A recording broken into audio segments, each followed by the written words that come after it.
예, 오늘의 증시 브리핑 시작하겠습니다. 애플과 엔비디아 효과가 좀 있긴 했지만, 전체적으로 삼성전자가 부진한 실적을 발표하면서, 예상보다 좀 부진한 실적을 발표하면서, 지수 자체는 좀 빠졌습니다. 다만 이제 삼성전자가 그랬고, 상승 종목 수가 더 많긴 했죠. 그래서 애플 호재로 상승 종목 수는 많았고, 엔비디아 호재로 삼성전자 하락으로 지수는 빠졌다. 코스피만 놓고 보면, 이렇게 보면 될 것 같고요. 그리고 기관 투자자들의 매도는 아직은 이어지고 있습니다. 금융 투자는 매수인데, 연기금 쪽에서 이제 매도를 했거든요. 근데 어쨌든 결과적으로는 기관 투자들의 매도는 줄어들고는 있지만 아직까지는 이어지고 있다라는 점, 이게 좀 부담되고, 그다음에 이제 제약주, 2차전지, GPT, 그다음에 오늘은 게임주, 초반에는 이제 반도체주, 이렇게 5개 업종이 한 바퀴씩 다 돌았거든요. 이제 어느 정도 시간이 지나고 나면 이제 좀 정돈이 돼서 한두 개 정도가 이제 두각을 나타낼 텐데, 아마 이번 주 만기 지나가고 나면은 이제 그런 부분들이 좀 윤곽이 나오지 않을까 싶기도 합니다. 이 부분 좀 집중을 해봐야 될 것 같습니다. 우선 이제 해외 쪽에서 넘어온 것 중에 저는 뭐 다른 것보다 이 지표를 좀 주목해 봐야 된다고 생각하거든요.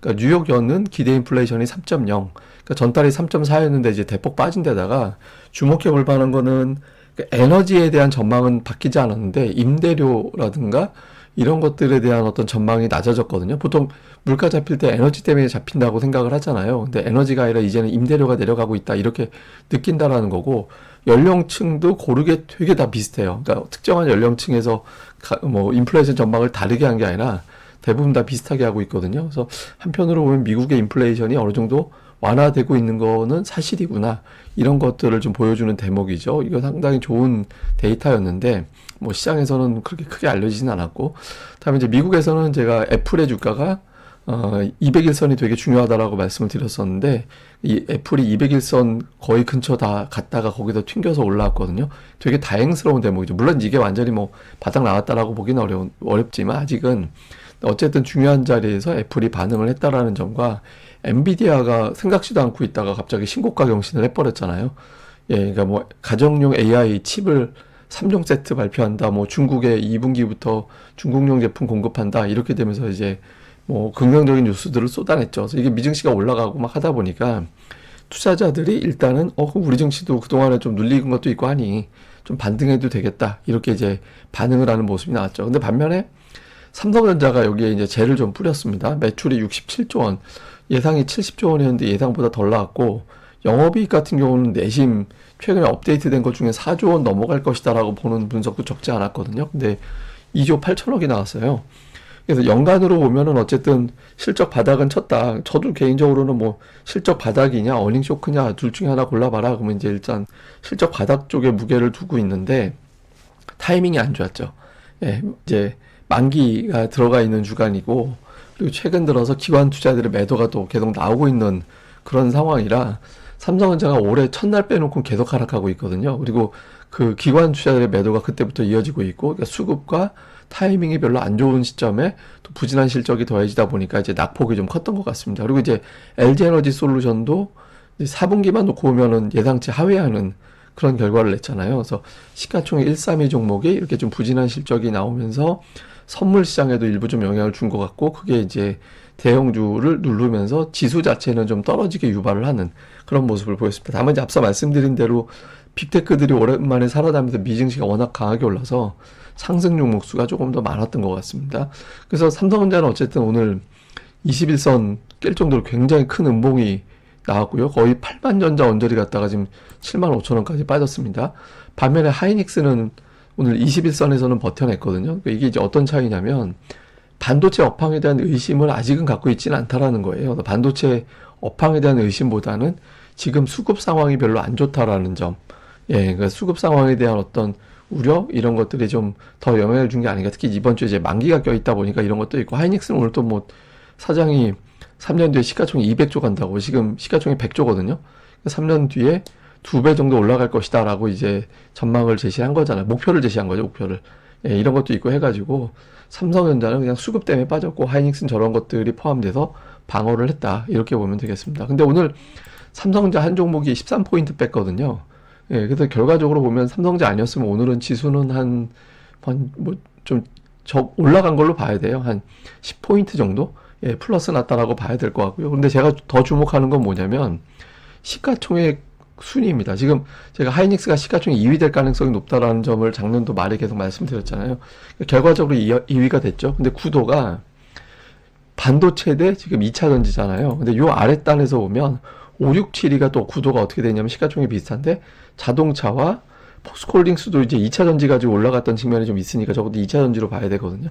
그러니까 지금 반도체 vs 2차 전지, 자동차 vs 2차 전지 이런 구도가 되어 있거든요. 오늘 종가 쪽에서 이제 현대차가 뒤집어서 다시 장중에는 이게 순위가 바뀌어 있었는데 근데 이게 이렇게 못난이 경쟁을 해서 이렇게 순위가 뒤집히는 거 말고 둘 다 올라가면서 올라가되 반도체와 자동차가 더 강하게 올라가서 시가총액이 더 앞서 있는 그림이 증시에는 유리합니다. 왜냐하면 수출주들의 매수세가 유입된다라는 거는 경기에 대한 낙관론이 펼쳐져 있다라는 거고 그러면 증시가 더 올라갈 수 있는 동력이 되거든요.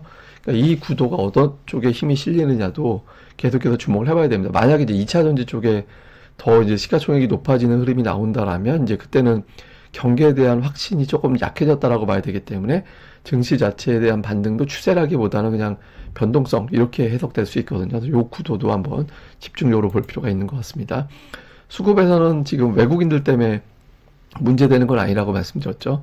기관들이 매도인데 오늘 금융투자 모처럼 매수 들어왔지만 연기금 쪽에서 팔았고요. 종목은 뭐 외국인들은 오늘 삼성전자 내일 잘 봐야 됩니다. 왜냐면 올해 들어서 외국인들이 삼성전자 올해뿐만 아니라 12월 초반 넘어가면서부터는 삼성전자 이틀 연속 매도한 적이 없었거든요. 실적까지 공개된 이후에 삼성전자 어떻게 할 건지 볼 필요가 있죠. 그리고 에코프로머틱, 그다음에 SK 하이닉스 한동안 좀 매수 잘 안 했었는데 매수로 들어온 게 특징이었고, 그다음에 카카오 네이버 이제 매수 들어와 있는 게 있고요. 그다음에 한미반도체 이제 엔비디아 관련해서 좀 매수 붙어 들어온 게 특징이었고, 자동차가 지금 매도로 바뀌어 있는 상태라서 자동차 세 개 다 모비스까지 좀 주목을 해봐야 될 것 같고요. 그다음에 기관 투자자들은 오늘 연기금이 되게 많이 팔았는데 하이닉스를 매수했는데 삼성전자는 거의 1,000억 원 가까이 매도를 했죠. 그리고 이제 역시 네이버 카카오가 매수 들어가 있고 그 아랫단에는 시가총액 굵직하지 않은 종목군들이 좀 많이 포진해 있는 게 특징이었고요. 그다음에 코스닥 쪽에서는 외국인들이 신성델타테크, 이스트소프트 이게 이제 약간 좀 최근에 급등하면서 지금 이슈가 있었던 종목인데 저게 정말 외국인일까 싶긴 합니다만 어쨌든 이쪽에 매수가 들어가 있고 그 외에는 이제 업종 내에서 골라 담는 뭐 골라서 좀 담아가는 그런 어떤 특성을 보인 게 있었고요.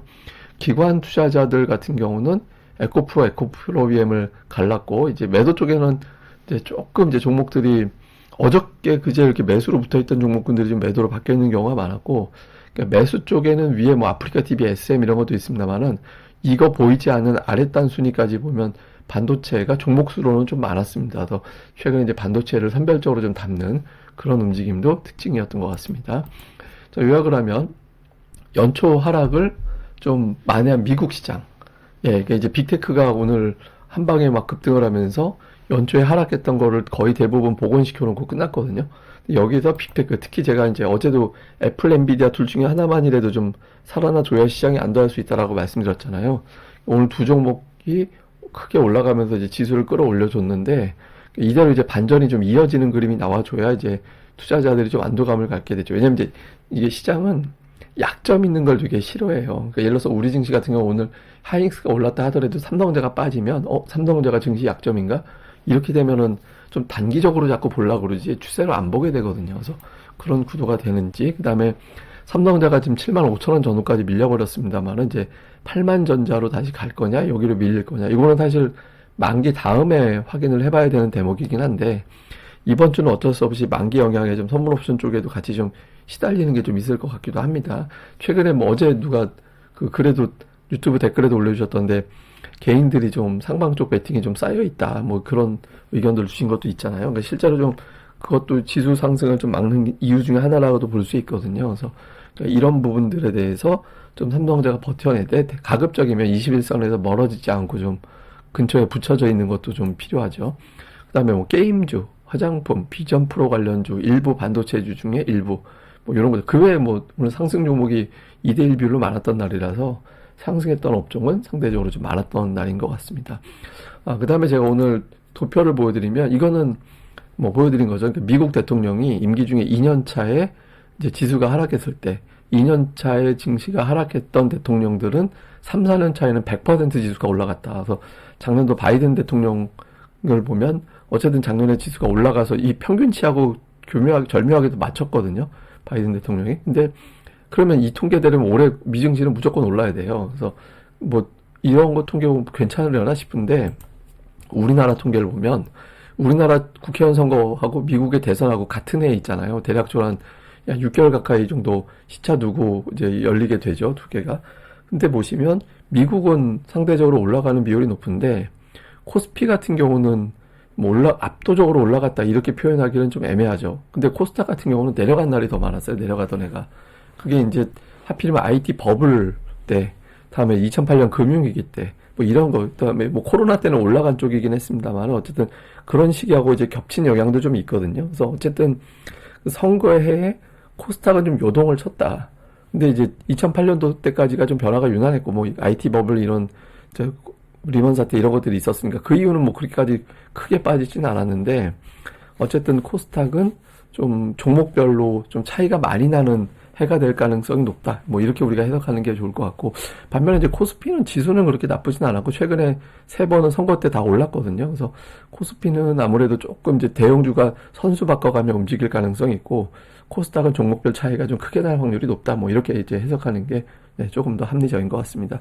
요 데이터도 계속 제가 여기다 올려드리고 있는데 제가 이제 이걸 자꾸 왜 보여드리면 같이 좀 올려주셨으면 좋겠어요. 여기다가 혹시 뭐 이런 의견들이 있으면 여기 제가 막 다음에 뭐 S&P 500 지수 첫 주에 하락했을 때 그 다음에 지수가 어떻게 돌아가는지 뭐 이런 것들 데이터 열심히 올려드리고 있잖아요. 그리고 조금 전에 말씀드렸던 차트도 어저께 제가 밤에 올려드린 차트거든요. 그래서 여기에서 증권 분석 데이터 제가 자꾸 보여드린 거 이걸 좀 여러분들이 마치 블록체인 같이 여러분들도 자꾸 여기 같이 불려주시면 좋을 것 같아서 많이들 좀 합류 부탁을 드리겠고요. 그리고 이번 주까지만 가입한 이제 뭐 일주일에 기업 분석 보고서 2개, 다음에 강좌 2개, 다음에 멤버십 전용 브리핑 3개 이렇게 받아보실 수 있고 하루에 1,300원꼴로 가입하고 리딩은 안 합니다. 그런 걸 오해 안 하셨으면 좋겠고 그런 것들도 이제 이번 주까지만 이벤트 진행되니까 좀 많이 관심 부탁드리겠습니다. 눈 많이 온다는데 눈길 조심하시고요. 그리고 또 날씨 변화가 크니까 또 건강 잘 챙기셔야 될 것 같습니다. 그런 것들 좀, 저는 이거 되게 진심으로 말씀드리는 거니까 꼭 좀 조심들 다 다니셨으면 좋겠습니다. 감사합니다. 그럼 저는 또 다음에 뵙겠습니다. 이 방송 구독하기 하고 좋아요까지 꼭 좀 부탁드립니다. 감사합니다.